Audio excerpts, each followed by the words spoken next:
അനിയുടെ നിശ്ചയം ഇങ്ങനെ പോട്ടെ മോളെ. കല്യാണത്തിന് നമുക്ക് വേണമെങ്കിൽ നമുക്ക് തലേ ദിവസം തന്നെ പോവാം. കല്യാണത്തിനും എനിക്ക് വരണമെന്നൊന്നുമില്ല. ഞാൻ വന്നില്ലെങ്കിലും കല്യാണം ഭംഗിയായിട്ട് നടന്നു പോയിക്കോളൂ.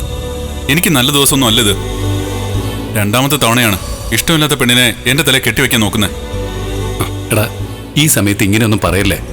നിശ്ചയം നടക്കുന്ന സമയത്തെങ്കിലും നീ ദേഷ്യമൊക്കെ കളഞ്ഞ് സന്തോഷമായിട്ടിരിക്കണം. ഇതവന്റെ രണ്ടാം വിവാഹ. 2 കല്യാണത്തിനും അവനെതിരായിരുന്നു. പിന്നെ അച്ഛനും നമ്മളും നിർബന്ധിക്കുന്നോണ്ടാ അവൻ ഇതിനെല്ലാം നിന്ന് തരുന്നത്. പ്രശ്നം വെച്ചിട്ട് ഞാൻ പറഞ്ഞതാ കല്യാണ പയ്യൻ ഇടഞ്ഞാ നിൽക്കുന്നതെന്ന്. അതുപോലെ തന്നെ അവരുടെ ഒത്തുചേരലിന് ഒരുപാട് തടസ്സങ്ങളുണ്ടെന്നും പറഞ്ഞിരുന്നു.